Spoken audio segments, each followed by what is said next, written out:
Lincoln Riley, Matt Rhule, Jerry Jones. Let's unpack that after the bumper. Don't be cornering me. Hold up. Time. You gotta help me with that corner shit. What's up, kinfolk? It's RJ Young. I am not on a step mill. Consider hitting the like and subscribe button because I upload a video every single day. It's always college football related, sports related. We have a good time. And today, we need to talk about the impending opening for the Dallas Cowboys head coaching job. Jason Garrett has not received his pink slip from Jerry Jones as of this upload, but it's imminent. We all know it.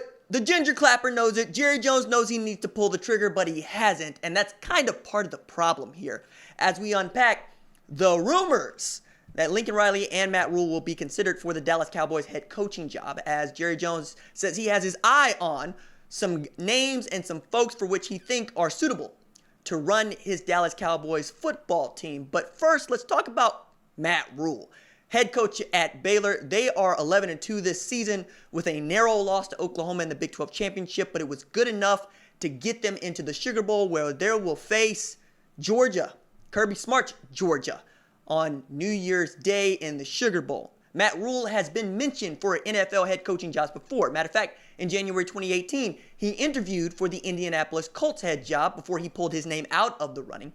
He has 1 year of experience as an NFL offensive line coach at New York Giants, who just fired their head coach, Pat Shurmur, after 2 years, 4-12.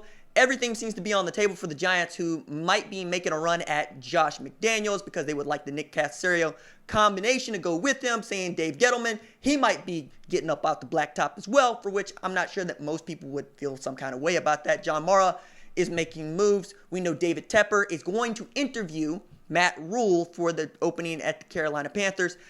Tepper has gone on record to say, look, it would be a tough transition for a college coach, but he's not ruled out anything. Tepper seems to want an offensive mind and an innovative mind and a young guy to coach his Carolina Panthers. Matt Rhule being 44, having some experience in the NFL and having a tremendous amount of experience building programs seems to be on that list. And that's really what I like most about Matt Rhule and why I think he might fit into any NFL team. At Temple, he built a winner. He took over a Baylor program in shambles, in large part due to Art Briles and a horrendous sexual assault scandal, and took it from the ground up. From a 1-loss season to an 11-win season in just a couple of years here, man. That is not an easy feat, but he also underestimated how difficult it was going to be, even asking his parents to move down to Waco to stay with him so he would have his emotional support system around him, which is one of the smartest things that he did. He's also had the same offensive coordinator and defensive coordinator for 7 years, all right? Took those guys with him from Temple, where he gets to do the CEO thing and be the head coach, allowing his defensive coordinator and his offensive coordinator to do the job of coaching. And they also don't do a whole hell of a lot of recruiting, at least at the upper echelon. They recruit not unlike Gary Patterson. They know the guys they want. They try to go get the guys they want, but they're not really interested in convincing you necessarily that Baylor's a place for you by being on the phone. As a matter of fact, Matt Rhule went out of his way to say this in the lead up to the Big 12 championship game. I don't spend a lot of time on the phone with recruits. I spend a lot of time with my guys that are here because I want the recruits to also know when you get here, you become my priority. You become the guy for which I'm going to back to the wall. I don't really have time to do that when you're not in my building. That's also a really difficult way to recruit and a really difficult way to build a winner because, well, Ed Orgeron is going to blow up your phone. Urban Meyer did blow up your phone. Lincoln Riley will blow up your phone. Dabo Swinney, Nick Saban, Kirby Smart, it goes on and on. But at Baylor, 11 wins, it's going to get it done every single year. They're going to be fine with that. You get into the Big 12 championship, they're going to be okay with that. It's a nice place to be Matt Rhule. However, in the NFL, you ain't got to do any recruiting, which is why it makes more sense, right? For guys that don't necessarily like recruiting and don't like being on the phone, don't like talking to parents, don't like going in the living rooms to close deals, you want to get to the NFL just as quickly as possible. Take a look at Bill O'Brien, who was on the Patriots staff, took the head coach job at Penn State, stayed for just a little while. Head coach job opens up Texans, he took it because it's hard to recruit and it's easy to draft. They come to you. You get to evaluate them in a meat market setting. You get to pick that one and not that one. You get to cut them when you need to cut them. You get to sign them when you need to sign them. And you get to do this thing where you actually get to do your job as a head coach as opposed to doing the job of a recruiter. So both Carolina and, yes, New York makes sense. New York makes more sense than Carolina because Tepper might just want to interview him to see what he's got and make sure that there's nothing that he's missing there. Whereas the Giants have a relationship with Rhule, and Rhule has a relationship with them. And he might already be bought into the idea of Daniel Jones, Saquon Barkley, and building around them and getting time to do his job. But that's going to be what it takes. Pat Shurmur, I don't think, got enough time to do his job, and he was stuck with a GM and with a quarterback that he didn't necessarily want. And I think that he would have loved to use that pick for something else. Probably would have got the same sort of play out of Eli Manning, even as Eli Manning probably needed to be put out to pasture a couple years ago. He is probably done playing football because he does not want to be a backup anymore. Who can blame him? Stamp 117 and 117 on his head and move on. If you're allowed to come in there as Matt Rhule and bring your coordinators with you, I think it's a done deal. But I doubt that they would let him do that, which makes it difficult. I think he was right when he said the perfect situation would have to arise for me to leave Baylor, because the thing that he did not do well enough at Temple was stay.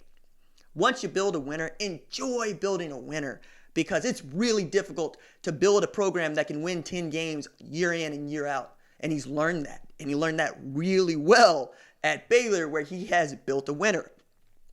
Largely around Charlie Brewer, James Lynch, and a no-name defense with just a couple of kiddos that you would trust in one-on-one opportunities like Denzel Mims. Now, I think that he should stay at Baylor and really try to figure out what he likes and what he doesn't like, while enjoying that he's built a winner and enjoying having his parents around and enjoying this contract extension that he just got from Baylor, because they don't want him going anywhere.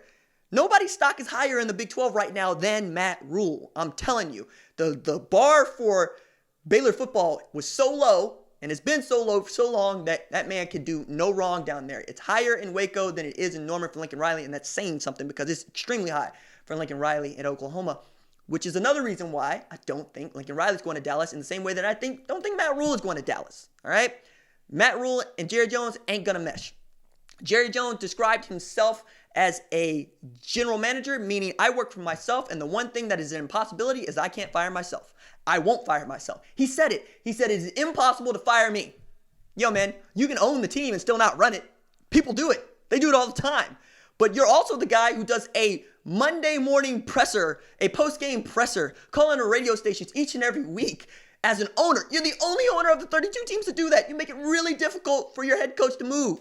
And this is a guy that refused to let Bill Parcells be Bill Parcells. Jerry Jones famously had it out with Bill Parcells over wanting Terrell Owens to play on his team. And Parcells was like, I don't want him. I don't think he fits. And you know what we got to show for it? 2 decades of mediocrity. Okay, Jerry? Like, we're coming up on the 30th anniversary of the last year in which Dallas Cowboys won a Super Bowl. The only thing that Jerry Jones and the Dallas Cowboys have succeeded in doing year in and year out is making us Dallas Cowboys fans angry as hell. 8-8 with this Pro Bowl caliber roster? 8-8 with that? A lot of that's on the Ginger Clapper, of course. A lot of that's on Jerry Jones. The thing that makes Lincoln Riley really, really great at Oklahoma is Joe Constiglione gets out of his way. He was handed the keys to an outstanding program by Bob Stoops, where he built and sustained excellence. There is a decade or 2 decades long of excellence for Oklahoma. There's a 22-year-old who has never seen a losing season at Oklahoma. It has been the inverse of what's going on at Dallas, where you have consistently competed for championships, even if you haven't won national championships or even a playoff game. Oklahoma has put together 10 and 12 win seasons like it's just what they do, because it is. Dallas Cowboys can't even win 10 games in a 16-game schedule, man. We're talking about a team that lost the NFC East Division to a Philadelphia team that was made of Carson Wentz and sock puppets at the end, okay? Greg Ward, who is a converted Group of 5 quarterback. Boston Scott, who is signed off the practice squad.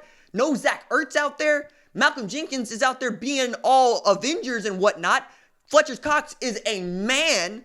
But my goodness, Dallas, all you had to do was beat them last week, and you'd have won the NFC East. Instead, you drubbed the Redskins, who had nothing and nobody, and have fired their head coach and general manager, Bruce Allen. Probably end up with Ron Rivera. We'll see.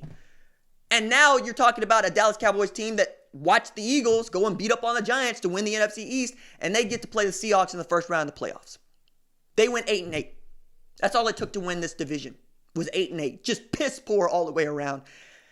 And I don't know that Lincoln Riley wants to walk into a situation in Dallas Cowboys that's going to be run by Jerry Jones. because Lincoln Riley is a recruiter. He does build a program the way he wants to. Now, the thing that you could say that Matt Rhule has done that Lincoln Riley has not is build a program from scratch, because frankly, Bob Stoops handed him the keys to a cherry Ferrari, and he's run it to great effect. 36-7 as a head coach, or 36-6, something stupid like that. Now, Matt Rhule is also much better built for the NFL because I told you he's already coached there, and he has the understanding of, I don't really want to recruit, I want to build. I want to be the head coach. I don't want to be a coordinator and a head coach. That's Lincoln Riley. If you hire Lincoln Riley to be the Dallas Cowboys head coach, you're hiring him also to be the offensive coordinator. And that guy hasn't won national championships. That guy doesn't win Super Bowls. Okay? I mean, outside of, well, I'll take that back. That guy does win Super Bowls. Mike McCarthy can do it. Mike McCarthy also got fired. Okay? Bill Belichick doesn't really call plays as much as he just kind of looks at the defense and tells him what it's going to do. When he had Josh McDaniels, But would you want Josh McDaniels over Lincoln Riley at the Dallas Cowboys? Probably, because Josh McDaniels knows what the NFL is, and he also knows what you can do. But he would want Nick Cassero with him. Right? Wouldn't we all? I would want a GM that knows what he's doing. Now, Stephen Jones, son of Jerry Jones, is doing most of that work. Okay? He's doing a lot of personnel management with his daddy. I don't like it when the family puts the family first in an organization as big as this one, because I just don't think it's going to work. But that's kind of what it is to root for the Dallas Cowboys, is to watch Jerry Jones play with your feelings. Right? Because that's what we're doing. And you want to send Lincoln Riley down to Dallas to get his feelings played with and get Dallas Cowboys fans' feelings played with, and to see Lincoln Riley decide this ain't it or get fired in 3 to 4 years and go back to coaching another college football team and building another juggernaut, or building his first juggernaut. Maybe. Maybe you do. Maybe you don't. I don't see it as a fit, though. And that's, I'm getting to be like a boomer in this way. Fit in coaching means a lot to me now. It means quite a bit.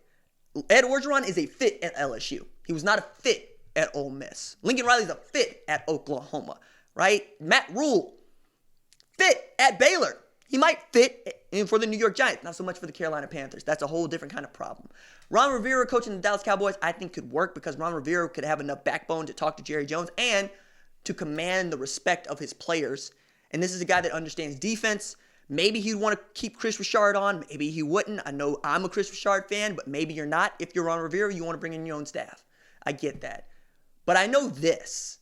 I know that Jerry Jones is the ultimate impediment to the Dallas Cowboys and their success. And Jerry Jones is the most stubborn of all of the NFL owners, and he would want to win a Super Bowl just to stick it to the rest of us.